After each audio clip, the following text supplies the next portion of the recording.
Arthur Miller's Death of a Salesman. We've all read this play, just like we've all read The Great Gatsby. Even the dumbest of dumb jocks who have absolutely no interest in reading American literature have read this play. So the question is, what kind of a play is it?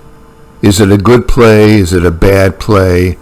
Is it a brilliant play? Is it a overrated play? What? Well, when I read this play in high school, I really didn't have much of an opinion about it. I was just told to read it, which I did, and the notion was rammed down my throat that this is a great work of American literature, and I should basically just prostrate myself before it and before Arthur Miller's genius, and that's that. I think we've all, had a similar experience. Well, I've read this play again now, after over a half a century, and I can tell you that I was sorely underwhelmed by it. Let's cut to the chase. Willy Loman is a poor, pathetic, uneducated, uninteresting person that makes everybody in his household miserable. Willy Loman has this notion that he must be a success, a material success, that he has to make it, and that his children have to make it. And of course, it's quite ridiculous because Willy Loman, as I say, not only is uneducated, that's not the so bad. I mean, a lot of people who are uneducated are wonderful people, but he's unfocused. He's kind of a lost soul, and he's picked up on this American dream crap. And he expects his children to live the American dream. He's made them quite miserable by it. The whole household is living in a kind of a neurotic, self-induced hell. They're all slaves to this crazy notion, which is completely driving them into the ground. As I say, it's pathetic, the whole thing, because none of these characters, neither Willy Loman or his children Biff and Happy, have any. They don't have the drive or the focus or the strength to really accomplish anything. They're kind of like just average people. Average, very, very neurotic people. I mean, I have my own particular neurotic horror story to tell, which I won't. And I'm sure that you have your own particular neurotic horror story as well. Everybody does. The Loman family is no more or less interesting than any of us.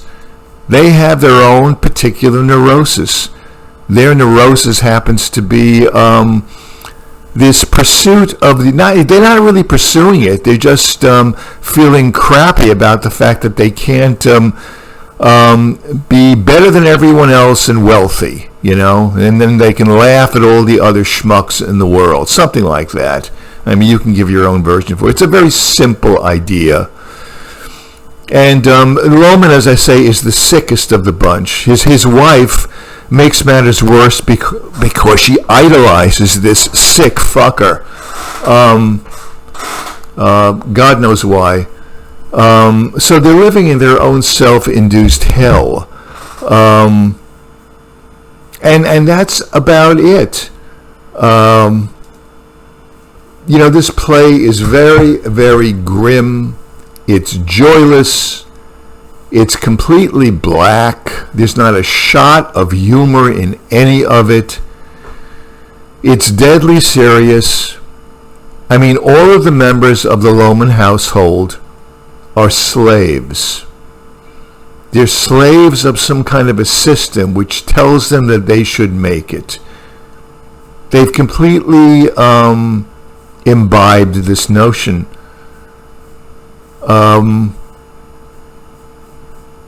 Willie, of course, is a slave to it. He's a complete loser. He's a failure in his own eyes. Happy feels like he's a failure too. But he's absorbed the neurosis of his father, and he feels that he has to make it. His father committed suicide over this ridiculous notion, and but he's going to fulfill the dream of his father. See, he's inherited the neurosis.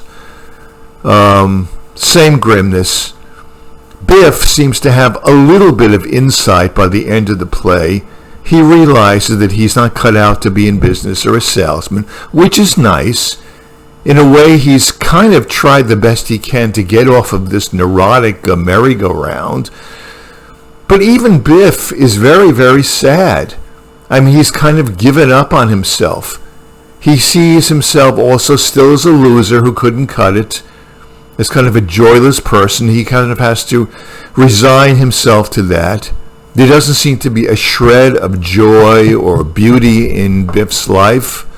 Doesn't seem to have any particular goal, anything he wants. He has a kind of a vague notion that he's not meant to be a businessman, that he prefers to be outdoors, and that's good, but it's not very much.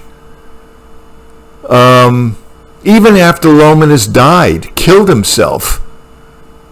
Is that really a spoiler? Even after he's killed himself, his wife summarizes their complete slavery. She just is bewildered, and the only thing she can say at the end of this horror show is, "Gee, Willie, we were so close. We just made our last mortgage payment. I mean, all we need now is just a little bit of a pension or a salary a week, and we could have made it." I mean, this is the essence of slavery, that they don't even know that they're slaves. They're so resigned to the idea of the whole mortgage trap and the salary trap. It's just pathetic. And what do we learn from all this? I mean, is there a moral to this? No, there's no moral to it. I mean, Miller just gives us the blackness of one particular family with their own particular neurosis, hellish neurosis. And he says to us, you see, this is what our toxic society is. Okay, I knew that already. Most people already do know it. Well, maybe they don't know it because maybe they're also like Willie Lohman, just enmeshed in it. They can't step out of it. So he's saying, 1950s life, the way things have morphed since the Declaration of Independence, 200 odd years before, we've morphed into this kind of nuclear family hell, driven by the toxic need for some kind of success, to compete with one's neighbors in some kind of a cutthroat way. That's all there is in this play. Miller is saying this is all toxic, which I know, and he leaves it at that. Is there any sunshine in this play? Is there any real solution or any bright spot in it? No.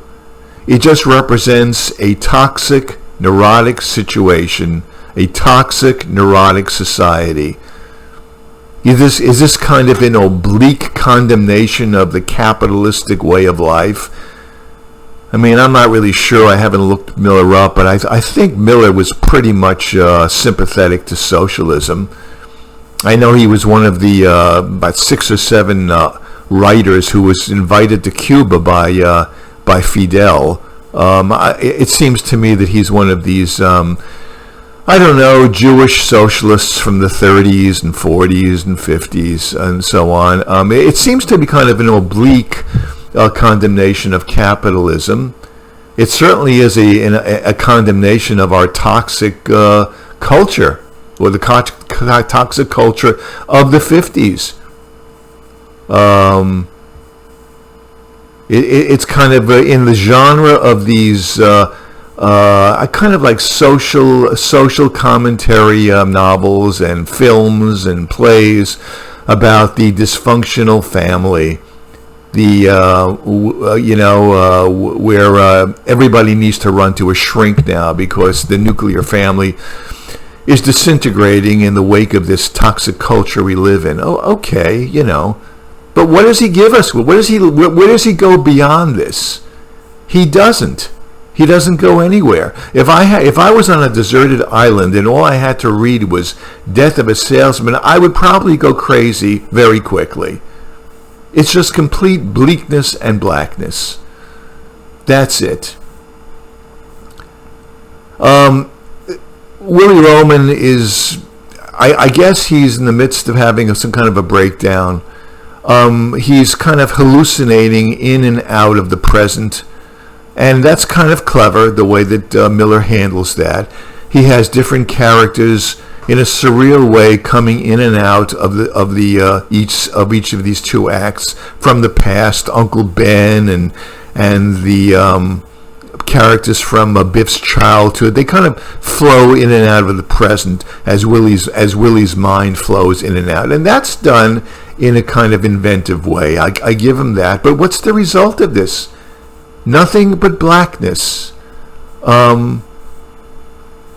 He's just kind of dissecting a particular neurotic family, a hellishly neurotic family. Slaves to the end, all of them. That's the message I get. So I guess Miller's point of this is don't be a slave. That's it. He kind of leaves us with that. Or isn't this pathetic? Okay, is this really worth having been written about as a play? I have my doubts, strong doubts about this. Why this became such a great American classic is beyond me. I have a feeling it has to do with our American culture. Our American culture is an extremely hypocritical culture. I mean, our culture is rooted in the spirit of cutthroat competition.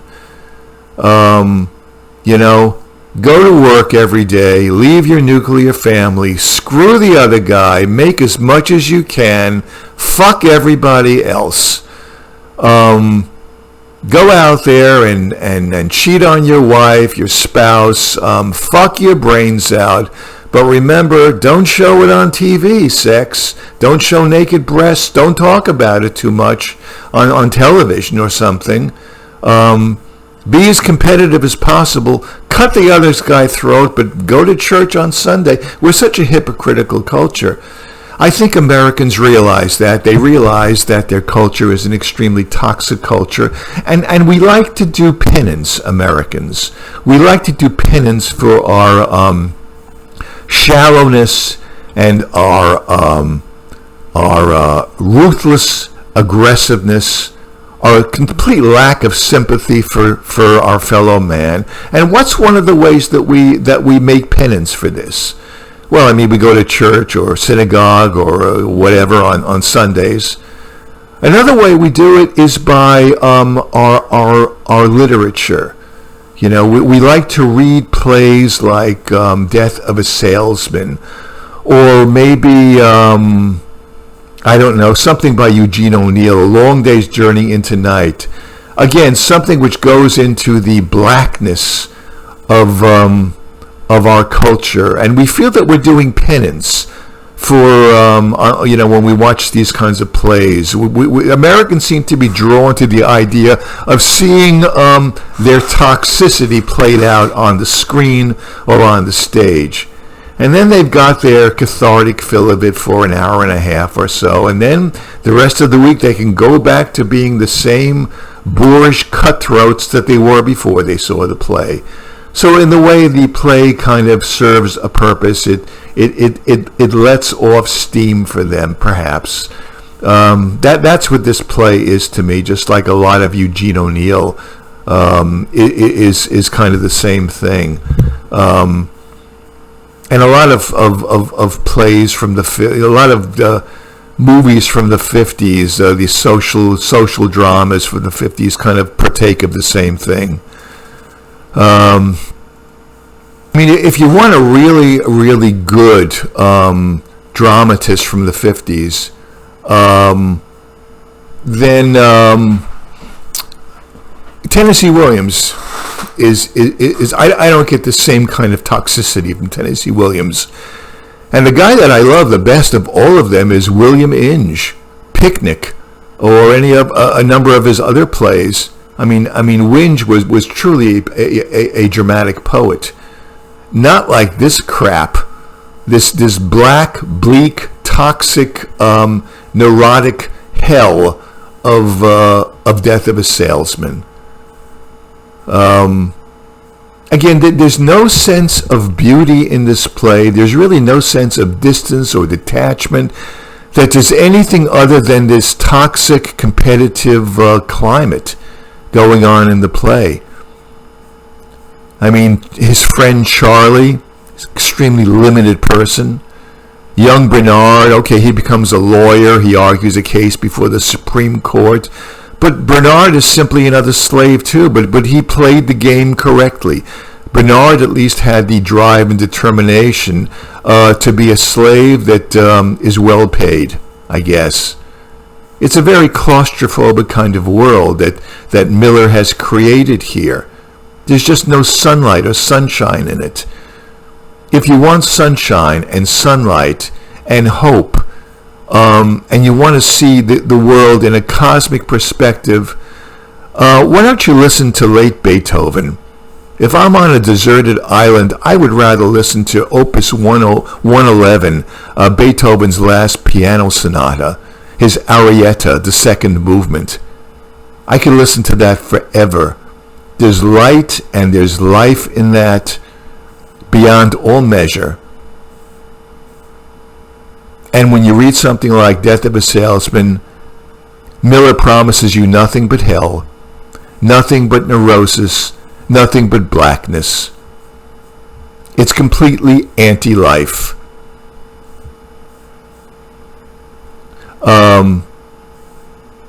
That's my assessment. You know, the reason that I read this is because I want to see how I've changed over the last half a century. And boy, have I changed. If I can have such a strong reaction to this so-called American classic. But as I said before about Henry Miller, I mean, once a work of art or an artist or a writer has become an icon of art, of literature, they're going to stay that way. I mean, the fact that I can't stand this piece of neurotic crap is not going to make this play any less an icon. Like I say, it's like the Lincoln Memorial. They're not going to tear it down. So if you object to this review of Death of a Salesman, if you're angry at me for it, I would urge you to consider whether your anger stems from a legitimate gripe with my interpretation of the play, an assessment of it, or whether it simply stems from your having been brainwashed, just like I was brainwashed relentlessly, about the importance or the merit of this play.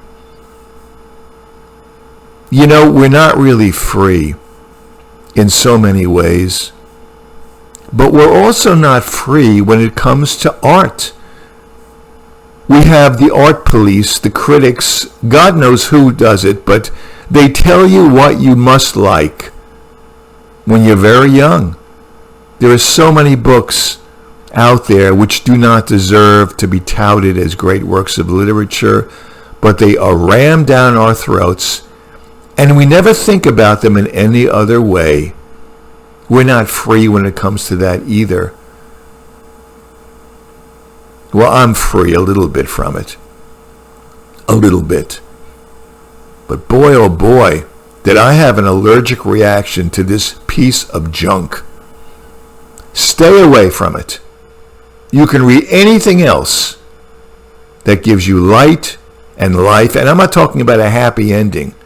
Anything else that is not just complete bleakness and gratuitous, unnecessary neurosis like this play is. I know a lot of people will say, well, this play is really telling us about a sickness that our society in general has, this toxic need to succeed at all costs. Yeah, I get that.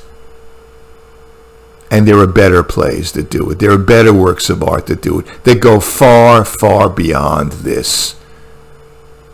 I don't need this kind of a play in my life. I don't need just to sit or to read for 2 hours about somebody else's private hell.